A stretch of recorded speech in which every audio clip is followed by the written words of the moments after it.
So today I'm going to tackle changing out my vent fan on Eloise. There is a vent already in there, but it's just a vent. There's no fan or anything. It's not hooked up to electricity or anything else. So I got a Maxxair 4500 something awesome, and it's supposed to be really good for circulation and temperature regulation, and it comes with a remote. And it's supposed to be good if you have a dog in a van, because you can set it up basically to thermostat, so if it gets too hot it'll automatically turn itself on, which makes me feel a lot better about having the dog in the van. I mean, not that I'm going to leave her in there on like 100-degree days or anything, but it'll make me feel better about leaving her in there for, 10 minutes on a 75-degree day. But we'll see. So today that's what the adventure is going to be, and I will keep you guys coming along with me on it. My friend Jared is going to help, so you might see him, and Lisa and her friend Blue, and we're going to go to Home Depot, and hopefully this is a smooth and easy process. Wish me luck.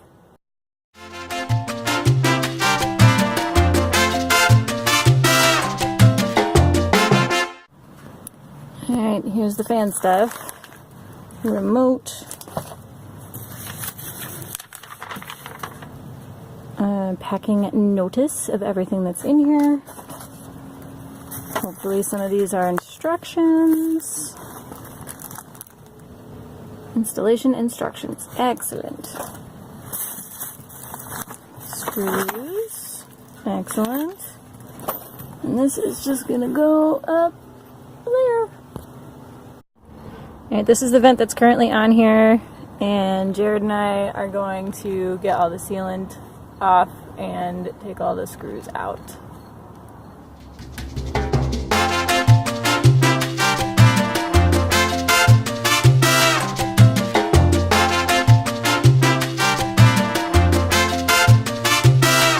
Now we're sending it straight out of the van. Getting it out. Sending it. Sending it. Alright. And there's a hole right into Eloise. Now we gotta clean up all this crap and then make it sealed and dirty again.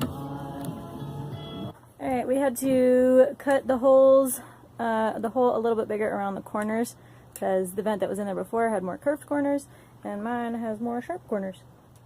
Testing it to see if it fits mo better. Side went in. So it turns out we do have to make more cuts to get the whole thing to fit in the space that's already there. So on the one hand, I don't have to cut an entire new hole, but on the other hand, I basically have to just cut the hole a lot bigger, so I might as well have had to cut a whole new one. But that's okay, because I have a friend, and he has the tools and ability to help.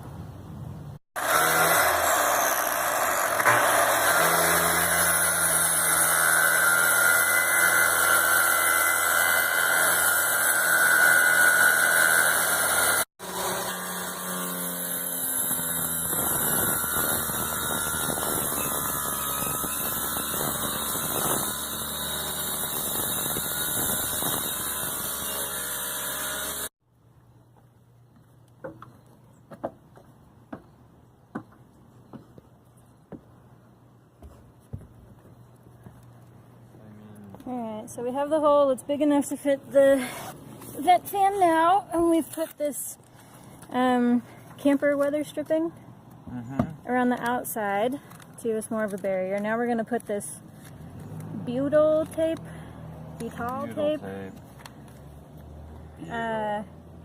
top of it, and then we're going to put the vent fan on top of that, and then we're going to screw into it and do the caulking, and then we'll move to the inside.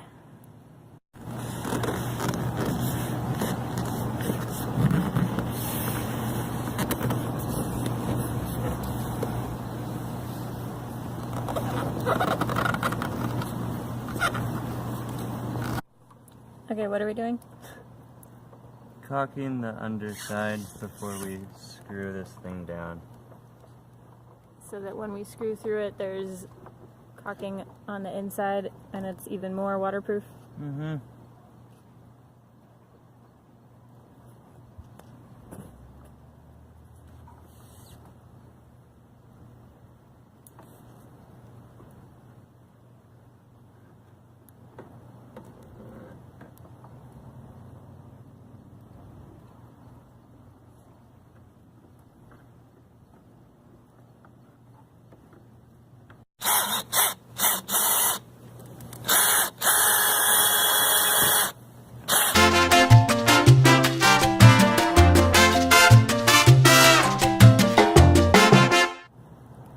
put all the screws in, and then we caulked around the screws and around the edges.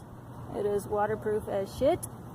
Took off the plastic protective covering, and now we'll move to the inside.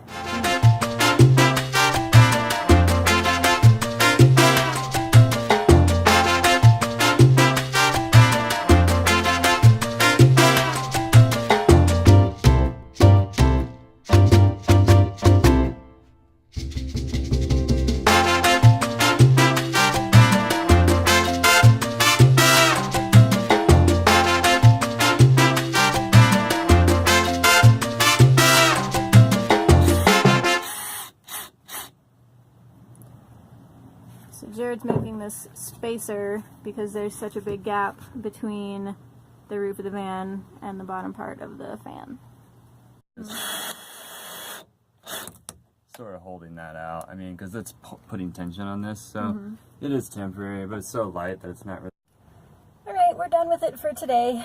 I still need to do the wiring and get it hooked up to the battery, but the new vent fan is in, the hard part is done. Hopefully the wiring is easy. I'll keep you guys posted. I couldn't really find any videos on that when I was looking, so I will be sure to either include that in this video or make another one specifically for the wiring, because that's something that I want to know, and the University of YouTube was supposed to tell me.